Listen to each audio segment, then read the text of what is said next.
제5편 문장 구조를 하도록 하겠습니다. 사실 제4부로 끝내려고 했는데 조금 부족한 감이 있어 가지고 보충으로 제5편을 한번 만들어 봤습니다. 저는 여러 언어들의 기원 또는 친척 관계를 분포를 분석할 때 서양 사람들이 얘기하는 것처럼 단어도 봅니다. 보통 그런 식으로 하죠, 비교나 할 때. 근데 저는 그거보다 더 중요한 거는 문장 구조라고 생각합니다. 그래서 문장 구조 위주로 더 보는 편인데요. 왜 그러냐면은 오늘날도 보십시오.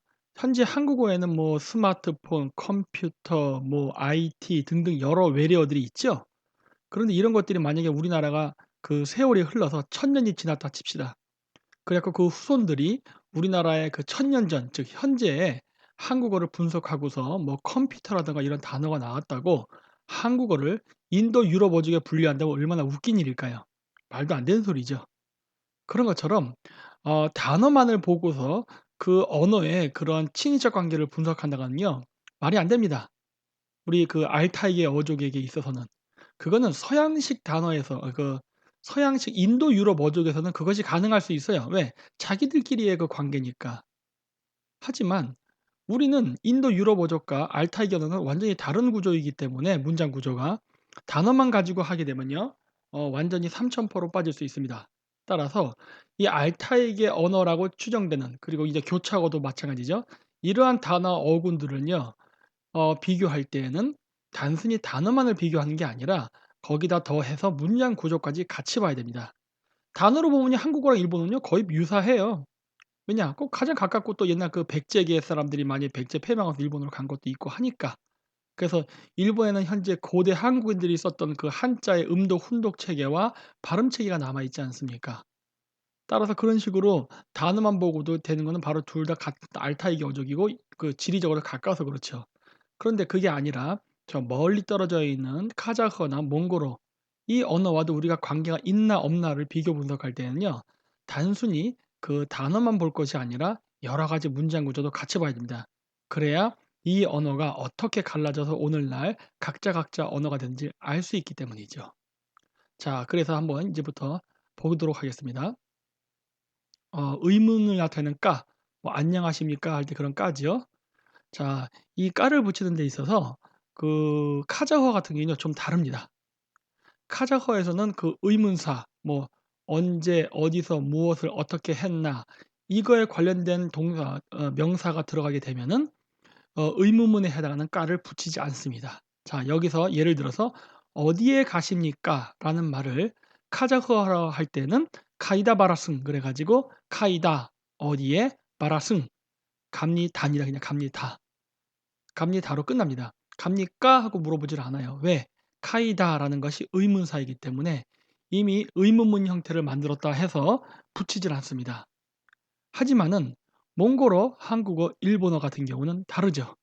이 경우에는 의문사를 붙여도 맨 뒤에 뭐 한국말의 까에 해당하는 단어를 집어넣습니다. 예를 들어서 몽골어 같은 경우는 하샤 야오츠벤웨 그래 가지고 "어디로 가고 있습니까?" 라고 해서 "왜" 라고 해서 집어넣습니다. 그리고 한국어도 "어디에 가십니까?" 해서 들어가죠. 일본어도 "도코에 이키마스까?" 해서 "까." 해서 늘었죠. 이런 식으로 앞에 의문사도 넣고 뒤에다가 의문에 대한 물음에 해당하는 "까." 뭐 "왜." 이런 식으로 붙인다는 거. 요거는 한국, 몽골, 일본이 같고 카자흐어는 다릅니다. 그리고 그렇다면 이 카자흐어는 어디에 유사하느냐? 중국어랑 유사해요. 그 이유는 아마도 투르크계 민족들이 중원 지역에 많이 살아서 그랬을 것이라 저는 봅니다. 아까 제가 얘기했죠. 투르크계 민족하고 몽골계 민족은 둘 다 유목 민족이지만 카자흐에는 종교화가 존재한다고 했죠. 왜 종교화가 존재합니까? 종교화가 존재하는 이유는 바로 농경사회랑 관계가 있고 그로 인해서 상하 계급이 분리됐기 때문이라 그랬잖아요. 그래서 그래요. 그래서 옛날 오월동주에서 오나라 월나라 이런 나라의 왕들의 제후들의 이름을 보면요.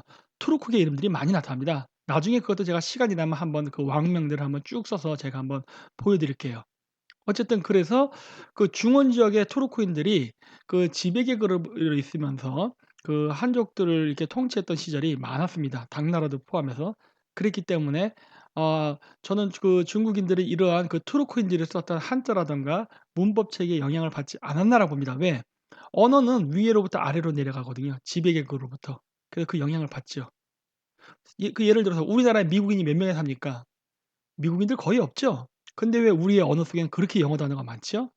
그거는 바로 문화라든가, 왜냐하면 언어는 문화랑 관계가 있거든요. 이런 건 위에서 아래로 내려오기 때문에 그래요. 그래서 저는 그 지금 중국어에 남아있는 여러 문법들이 중국인들이 투르크인들에 영향을 끼쳤다기보다는 저는 반대로 투르크인들이 중국인들에 영향을 끼쳤다고 봅니다. 그래서 예를 들어서 여기 "당신은 어디에 있습니까?" 이거를 중국말로 하면 중국말로 하면은 "니在哪儿?" 그래 가지고 "너는 어디에 있니?" 뭐 이런 식으로 얘기를 하는데, 이때 마 하고 의문사 안 붙이지요. 왜? 날이라는 단어가 어디라는 말이기 때문에. 마찬가지로 카자흐스탄도 마찬가지죠. 시엔카이다 그러면 "너는 너 어디에 있냐? 어디에 있니?" 하고 하는데, 여기도 마라는 걸 안 붙이죠. 왜냐? 카이다가 어디에라는 말이니까. 그런데 의문사가 없을 때는요, 붙입니다. "집에 가냐?" 그럴 때 "위게 바라승바?" 해 가지고 "위게 바라승바." 해서 바 해 갖고 의문사를 붙여요. 그건 중국어도 마찬가지죠. "니 회지야마?" 그래 가지고 마 해 갖고 그 의문사를 만들죠. 이거 보십시오. 이 중국에 있는 한자 의문문 만드는 데서 마는요, 이 투르크계 언어의 영향을 받은 거예요. 더구나 문법 구조까지도 똑같죠. 의문사가 있으면 안 붙이고 없을 때는 붙인다. 이 규칙까지도. 이걸로 봤을 때 카자흐인들은 중국 땅에 굉장히 오랫동안 머물렀던 것 같습니다. 그래서 중국어에 어떤 그 많은 문법적 영향을 끼쳤지 않나 싶어요. 이거 외에도 뭐 몽골어가 중국에 끼친 영향도 굉장히 많습니다. 자, 그럼 이제 의문사가 없는 경우로 할게요. 아까 이미 카자흐스탄 그 카자흐에서 이미 예를 들었습니다만 다시 한번 해 볼게요. "카레아단 켈등베." 이런 말은 뭐냐면 그 "한국에서 왔습니까?" 이런 말이에요. 카레아단 그러면 한국에서, 켈등 왔습니다예요, 과거형. 배 했으니까 의문문. 그러니까 "왔습니까?" 하게 되는 겁니다. 하게 되는데, 이거를 몽골말로 할 때는 타 설렁거스 올사스 이르스누 해 가지고 우 해요, 우. 그걸 해서 의문문을 만듭니다. 그리고 한국에서는 "한국에서 왔으니까." 해서 까를 붙이죠. 그리고 일본어에서는 "한국 가라 기마치다까." 해 가지고 까 해서 붙입니다. 그래서 지금 한국말의 까와 일본의 까는 닮아 있죠. 그리고 몽골어와 카자흐어의 우나 배 같은 것들은 다른 것처럼 보이는데요, 사실 한국어에 있습니다. 하나씩 보여 드릴게요. 자, 여기 있죠.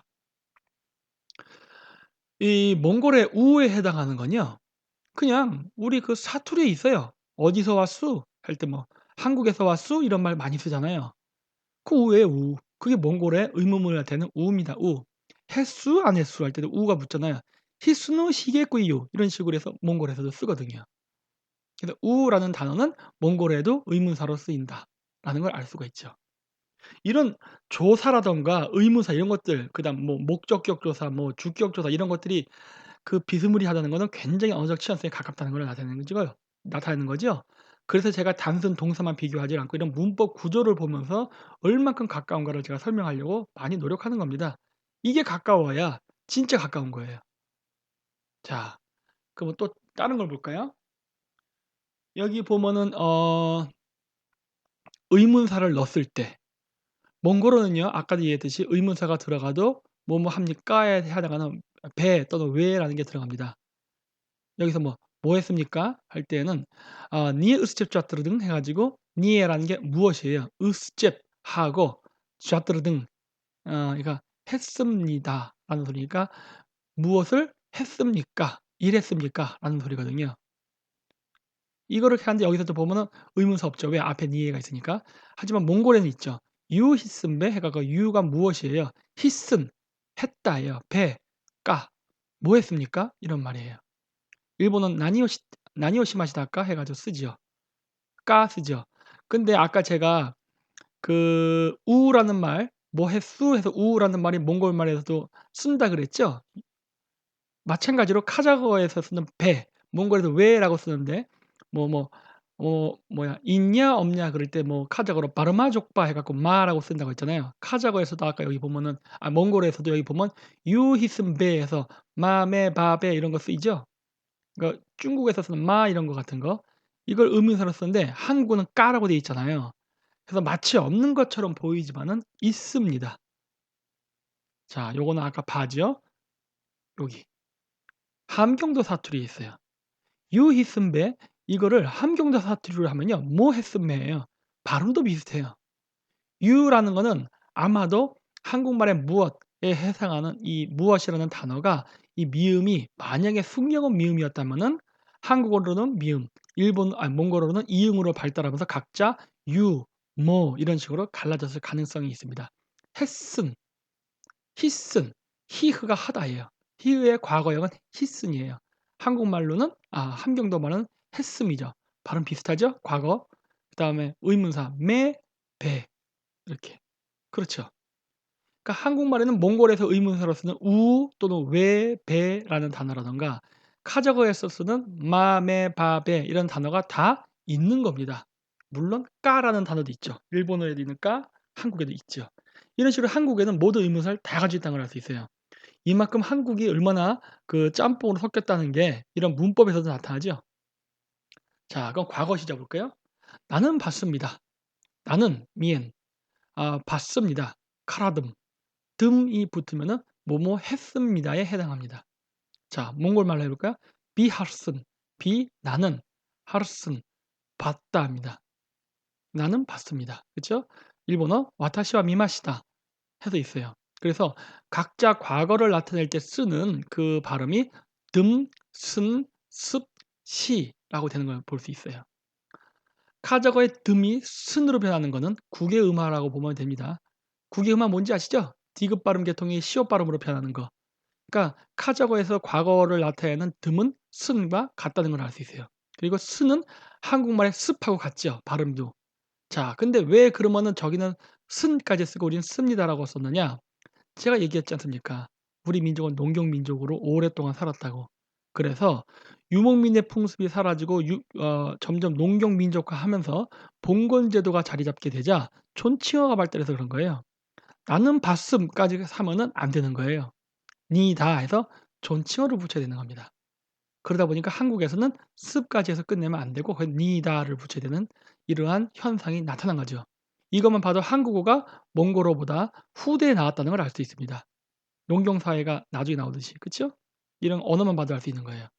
그리고 여기에 이거는 다시 또 일본말에서 시에 해당한다고 볼 수 있죠. 그러니까 듬슨 습 시는 결국 같은 단어에서 나왔다는 걸 알 수 있어요. 과거 시대도 결국 이 우리 알타이기 언어는 비슷하다라는 걸 알 수 있습니다. 미래 시제는 어떨까요? 마찬가지입니다. 나는 볼 것입니다. 미엔카라문 카라이문 잘못 썼네요. 미엔카라이문입니다. 카라이문. 그래서 문, 은 이런 식으로 써요. 은, 문 이런 식으로 쓰면은 미래 시제가 됩니다. 그리고 몽골어도 마찬가지로 비, 할은 해갖고 른, 은 이런 식으로 이런 식의 단어가 들어가면은 바로 미래 시제가 되는 거예요. 그게 나는 볼 것입니다. 그래서 을, 를 이런 식으로 발음이 들어가죠. 그리고 일본어는 제가 봤을 때 아직 잘 모르겠지만 없는 것 같아서 제가 여기서 표시는 안 했습니다. 그래서 어쨌든 카자흐어, 몽골어, 한국어를 보면은 문른, 을를 뭐 이런 식의 단어의 발음이 들어가면 미래 시제가 된다는 걸 알 수 있어요. 그리고 그 발음의 패턴도 상당히 유사하다는 것을 알 수 있습니다. 자, 이제 기본형. 현재형이라고도 할 수 있죠. 근데 기본형은요, 제가 굉장히 중요하기 때문에 일부러 뒤로 뺐습니다. 여기 이유가 있어요. 자, 그 카자흐어, 몽골어, 일본어 같은 경우는요, 다 기본형이 될 때 우 발음으로 끝납니다. 예를 들어 가다에 해당하는 바로 우로 끝나죠.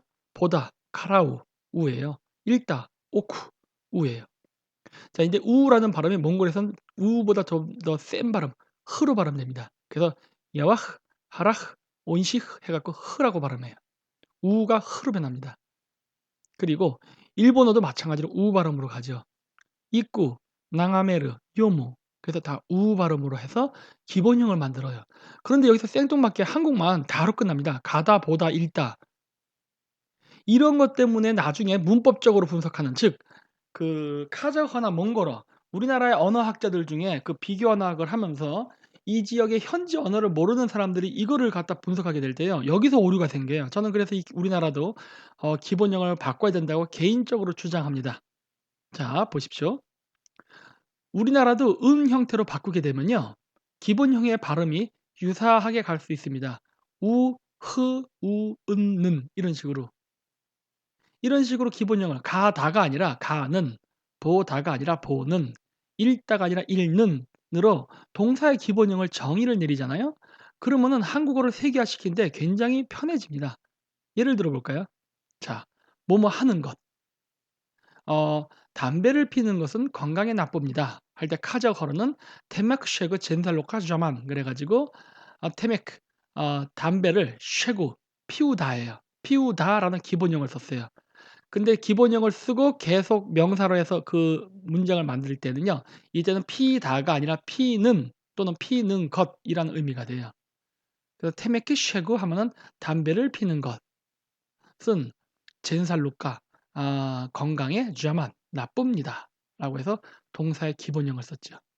몽골어도 마찬가지예요.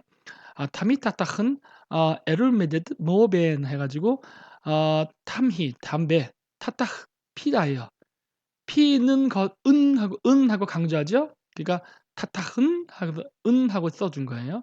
그다음에 에룰메데드 그러니까 건강에 모벤 나쁘답니다. 그래서 여기서도 타타흐 해 가지고 기본형을 썼죠. 일본어 볼까요? 타바코 스우노와 겐코니 와루이 데스 해 가지고 수 해 갖고 기본형을 썼죠.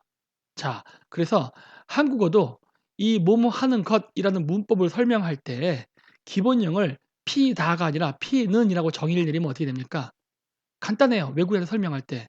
동사 기본형 플러스 명사 이렇게 한다라고 하면은 금방 하는 거예요, 외국인들도. '아 피다의 기본형은 피는이구나. 그럼 피는을 그대로 집어넣고 뭐뭐 하는 것은이를 붙이면 되겠네.' 이렇게 해서 바로바로 매치가 되고 그것이 자기네 언어와도 닮았다라는 것을 느끼게 만들 수 있어요. '아 여기도 동사 기본형에다 붙이는구나.'라고. 근데 우리가 피다라고 내리는 순간 다른 문법처럼 보이게 됩니다. 그래서 바꿔야 된다고 제가 주장하는 겁니다.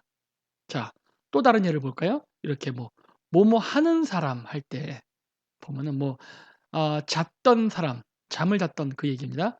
그럼 위흐타간 아담 그러면은 이 간이라는 말이 뭐냐면은 뭐뭐 했던이라는 말이에요. 근데 그걸 이제 현지형으로 하면은 위크타오 아담 자는 사람, 잔 사람 이럴 때는 기본형 그대로 쓰죠. 그다음에 이걸 몽골 말로 할 때는 온트순혼 그래 가지고 잤던 사람 그다음 온따훈 하면은 자는 사람 뭐 이런 식으로 잔 사람 이런 식으로 표현이 되죠. 그래서 동사 원형이 옵니다. 일본말도 마찬가지야. 네타 히토 잤던 사람 과거형으로 만든 거죠. 네르 히토 잔 사람 자는 사람이에요. 어떻습니까? 네르, 온따흐, 오이크타오 다 기본형이죠. 자다도 기본형을 자는이라고 하면 어떻게 됩니까? 같은 게 되는 거예요. 그러면은 문법이 일관되게 같은 것처럼 보입니다. 이래야지 알타이의 언어와 한국어가 같은 어원이라는 것을 찾기가 쉬워지는 거예요. 문법적으로도 설명하기가 굉장히 간편해지고. 근데 여기서 흥미로운 거는 과거형을 나타내는 간, 산, 쓴, 던, 다까지도 뭔가 발음이 닮아 있다는 것을 알 수 있습니다. 산이 쓴이죠, 쓴. 온트 쓴훈. 쓴은 과거형이거든요. 이거 한국말로 할 때는 던 되는 이유는 뭘까요? 국외음화가 되지 않은 발음이죠. 그러다 보니까 국외음화가 되면 던이 어떻게 됩니까? 쓴이 되죠. 온트 쓴, 던 쓴 이렇게 가는 거죠. 그 간으로 변하는 거는 요건 조선 그거 해야 되는데 이걸 다 설명하지 않을게요, 지금은. 그리고 냈다, 다, 던 디귿 발음으로 나가죠. 그래서 같은 형식으로 간다는 걸 알 수가 있죠. 그리고 이 한국말에 이런 거 있죠. 굉장히 많군. 뭐 좋군, 뭐 좋구만, 뭐뭐 하군 이런 군이라는 단어가 있잖아요. 이 군이라는 단어는 아마도 카자흐어의 코이랑 관계가 있을 거라고 봅니다. 여기 쪼끔 내가 글자를 쪼끔 잘못 썼는데 코이가 이게 아니라 하나 찍 더 있어야 되는데 어쨌든 간에 어 많이 있군 할 때 우리 군이라는 단어 쓰잖아요. 이 군이 카자흐어에 쓰는 코인 것 같아요. 코파르코이 콥이라는 말이 많다거든요. 바르 있다예요. 코이가 붙으면 뭐 뭐뭐 하군, 뭐뭐 하잖아 뭐 이런 개념이에요. 그러니까 한국말의 뭐뭐 군과 코이 이 발음은 발음도 비슷하고 어감도 굉장히 비슷해요. 근데 이 카자흐어의 코이 같은 경우는요. 그냥 뭐뭐 하군 뭐 이런 식의 개념으로 쓰입니다, 한국어처럼. 근데 이게 원래 어원은요. 아마 이게 몽골어랑 관계가 있는 것 같아요. 바로 꾸이입니다. 꾸이. 꾸이의 원래 사전적 의미는 없다입니다. 없다. 그런데요. 한국말로 잘 생각해 보잖아요. 그럼 없다라는 의미로 쓰이지 않고 있다라는 그 반어법으로 쓰이는 경우가 많아요. 예를 들어 여기서 몽고말에서 베흐코이 하면은 있지 않다예요. 있지 않다란 말은 뭐예요? 없다란 소리죠. 그런데 이게 뭐랄까 예를 들어서 이런 표현이 있습니다. 한국말로 뭐 "저기 있잖아요." 하고 사람 부를 때 있죠. 여 "있잖아요." 하고 이렇게 사람 부르잖아요. "있잖아요." "있지 않다."라고 하죠. 그럴 때도요 똑같이 몽골 사람도요 "베흐코이요." 그래요. "있잖아요." 하듯이 "베흐코이요." 하면은 "있잖아요." 하고 사람 부를 때 쓰는 겁니다. 이거는 완전히 이 단어 의미와는 좀 다르죠. 근데 우리가 관용적으로 사람을 부를 때 그렇게 쓰지요. 그런데 공교롭게도 몽골어에서도 그렇게 씁니다. 그리고 이런 것도 히흐가 하다인데 히게꼬이 하면 하지 않다예요. 여기서 이게 하지 않다니까 했잖아요. 그러니까 뭐뭐 했잖아요. 근데 했잖아요라는 말을 할 때 우리 그거 뭡니까? 반어법이죠. 했어요라는 소리죠. 그건 내가 했잖아요, 그거. 그건 뭐예요? 내가 하지 않았다라는 의미가 아니죠. 제가 했다라는 말이죠. 그때 보면은 우리가 저 그거 어제 했잖아요. 기억 안 나요?" 이런 식으로 얘기하잖아요. 그때 했지 않으면 하지 않았다가 아니라 했다죠. 근데 몽골에서도 마찬가지로 그렇게 쓴다는 겁니다, 이 꾸이를. 그리고 또 다른 어떤 의미로 쓰이냐? "생꾸이요. 좋잖아요?" 이런 말이에요. 그건 좋지 않다는 거예요? 좋다는 거예요? 좋다는 거죠. 근데 이게 뭐라고 할까? 한국말도 그렇고 몽골말도 그렇고 참 어려운 부분인데 "좋잖아요." 하면은 좋다는 소리고 "좋잖아요." 하면은 나쁘다는 소리가 되는 경우가 있죠. "좋지 않아요." 이렇게 하면은. 그래서 요거는 그때그때 그 앞에 대화상을 보고 우리가 판단을 해야 되죠. 근데 몽골어도 마찬가지입니다. 그래서 "뭐뭐 아니다."라는 말로 반어법 또는 긍정 또는 강조를 할 때 쓰인다는 거예요. 근데 이 용법은 그대로 한국말에도 있습니다.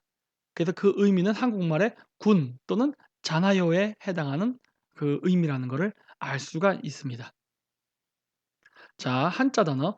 많이는 제가 하지를 못했습니다. 왜냐면 이거 만들려니까 시간도 많이 걸리고 그리고 아까도 얘기했듯이 저는 그 단순히 단어를 나열해서 비교하는 걸 별로 좋아하지 않습니다. 왜냐? 그렇게 찾아서 뭐 이게 단어 같게 하면은 뭐 다 연결할 수 있어요, 그렇게 되면은. 그래서 저는 문법 구조 위주로 하는데 그래도 참고로 한자 단어가 있다는 것만 살짝 맛배기로 보여 드리겠습니다. 자, 이 볼견자 아니면 관광할 때 관자죠. 볼관자죠. 이 견이나 관이라는 단어는 아마 카자흐나 몽골에도 있는 것 같습니다. 그 일본어 공부하신 분은 아실 거예요. 동사 쓸 때 앞에 한자 쓰고 뒤에 가타카나를 쓰는 경우가 많습니다.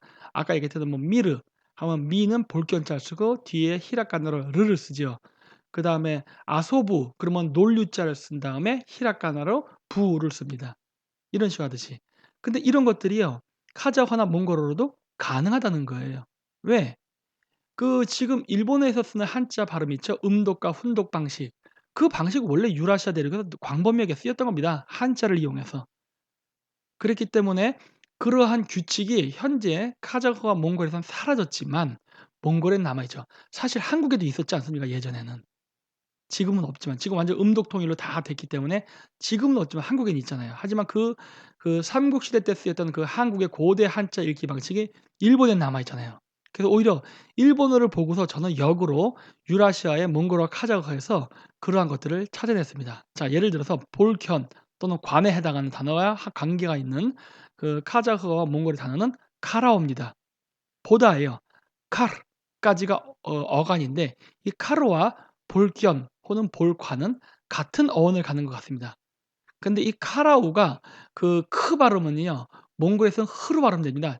징기스칸, 징기스한 이런 식으로 발음되거든요. 그래서 크와 흐가 서로 변해요. 그래서 카라우라는 단어는 몽골에서는 하라흐로 변합니다. 하라흐. 그래서 하르예요, 하르. 이 하르라는 단어가 바로 볼견하고 관계가 있는 거거든요. 그래서 옛날 때에는 이런 식으로 지금 그냥 밑에 쓴 거는 제가 뭐 볼견자 쓰고 거기다 키릴 알파벳으로 아우, 아흐 이렇게 쓴 거는 제가 일본어를 제가 흉내 내서 한번 써본 거예요. '이렇게 쓸 수가 있다.'예요. 왜? 앞에 어간의 그 단어는 바로 한자의 발음에서 온 거기 때문에. 거기다가 동사를 만들기 위해서 아우, 에우, 뭐 아흐, 이흐 이런 식으로 이거 그것만 붙인 겁니다, 기본형을 만들기 위해서. 그렇기 때문에 동사, 명사 이런 단어에도 한자가 많이 쓰입니다. 다른 거 한번 보겠습니다. 자, 명사로 볼까요? 법. 법이라는 단어는 몽골에서는 홀입니다. 홀. 홀이라 불러요. 근데 이 홀이란 단어는 법 단어인 것 같은 거예요. 왜냐? 일본어로 보면 나와요. 일본어로 법이 뭡니까? 발음이 호예요. 호. 그래서 아, 몽골의 홀은 그 한자의 법이구나. 그래서 한국은 법이라 발음하지만 저기 뭐야 일본에서는 호라 발음하고 몽골에서는 홀이라 발음하는구나 라는 걸 알 수가 있어요. 그리고 몽골에서는 법률이라는 단어, 법률을 홀쥐라 불러요. 홀쥐. 홀은 법이란 단어인 거 알아서 한자를. 그럼 쥐가 뭘까요? 규입니다. 법규. 그러니까 홀쥐라는 건 법규예요. 법규를 이제 거기서 법률로 우리가 좀 해석해서 보지요. 그래서 이렇게 몽골어 단어는요. 무진장 한자 단어가 많습니다. 저는 그냥 너무 많은데 시간 관계상 다 소개 못하고 요거만 했는데요. 어쨌든 이 카자흐 몽골어에도 한자가 많다는 거. 왜냐? 제가 얘기했지 않습니까? 한자가 처음 만들어진 목적은 인간 간의 의사소통이 아니라 바로 신과 그 샤먼과의 대화를 위한 신탁 문자에서 시작했기 때문에 그 천지를 지냈던 북방 기마 민족에게는 당연히 이 지금 한자의 기원이 되는 각골 문자 그 이상의 원형 문자들을 당연히 가지고 있었죠. 그리고 그걸로 문자를 썼기 때문에 그 발음이 당연히 남아 있는 겁니다. 비록 지금 한자를 쓰지는 않더라도. 그래서 이러한 화석과 같은 흔적들이 남아 있다는 것을 알 수 있습니다. 그래서 이거 외에도 더 많이 제가 설명을 하고 싶은데 이거 시간이 너무 많이 걸려서 제가 더 이상 이 언어 비교하는 거는 그만하고 제 5 부에서 끝내려고 합니다. 이런 것들도 있어요. 예를 들어 송골매라는 단어 있죠? 송골매는 뭐랑 관계가 있을까요? 매는 순수 한국말이고요. 송골은 아마 몽골에서 온 단어일 겁니다. 송골매 뭔지 알잖아요. 그 새. 송골매를 몽골에서 뭐라 부를까요? 송홀하고 부릅니다. 송홀. 송홀이에요. 왜? 기역 발음이 몽골에서 흐로 변한다고 했지 않습니까? 그래서 송골매의 송골은 송홀이에요. 아마 몽골의 송홀과 한국말의 매가 합쳐서 송골매가 된 것 같아요. 그렇다면은 카자흐스탄에서 뭐라 부를까요? 숭까르라 부릅니다. 숭까르. 숭까르, 송홀, 송골매 이렇게 되는 거예요. 그래서 하나하나 단어가 변하기도 하고 또 서로 짬뽕해서 붙기도 하죠. 우리가 그 기차역을 얘기할 때 역이라 그러죠. 역. 그런데 중국에 가면 뭐라 그럽니까? 역이라 하지 않죠? 베이징역 그럴 때 중국말로 뭐라 그럽니까? 베이징짠 그럽니다. 짠이라 그래요. 짠이 뭘까요? 몽골 말이에요, 그거. 바로 잠입니다. 잠. 몽골 말로 잠이요. 역이에요. 물론 산자적 의미는 길입니다. 길. 그래서 이 몽골 사람들이 썼던 역이라는 의미를 바로 한자로 짠 하고 지금 남아 있는 거예요. 현재 중국의 언어에. 근데 우리는 그 이전부터 우리가 따로 한자를 역에 관련된 단어를 썼기 때문에 역한 거죠. 그래서 이 고려 시대 때 만들어진 게 뭡니까? 역참제도라는 거 있죠? 역참제도 뭐예요? 한국어의 역, 그다음에 몽골말의 짬에 해당하는 단어가 붙어서 역참이라는 단어가 나온 거예요. 바로 한국이 쓰는 한자와 몽골이 쓰는 합체가 합성이 돼서 합성 명사가 된 거죠. 역참제도의 역참은 바로 역제도라는 말이에요, 그냥. 그래서 이거와 관계된 또 다른 그 관련 어휘가 있죠. 우리가 이거 좀 뭐 "한참 가다 보면 보일 거야." 뭐 "한참 걸었다." 뭐 이럴 때 참이 뭘까요? 몽골에서 나온 거예요, 길. 그러니까 많은 길을 많은 그 역과 역 간격 그 시간 오래 걸리잖아요. 그러니까 한참이죠. 그래서 옛날 유목민족들이 역과 역 그래서 참이죠. 여기를 이동하면서 썼던 말이 오늘날 시간의 개념까지 써서 뭐 "한참 공부했다. 한참 잤다."라는 식으로 시간의 개념까지 옮겨온 게 아닌가 생각됩니다. 네. 그래서 뭐 이상으로 소개하는 거를 마치도록 하겠습니다. 네. 감사합니다.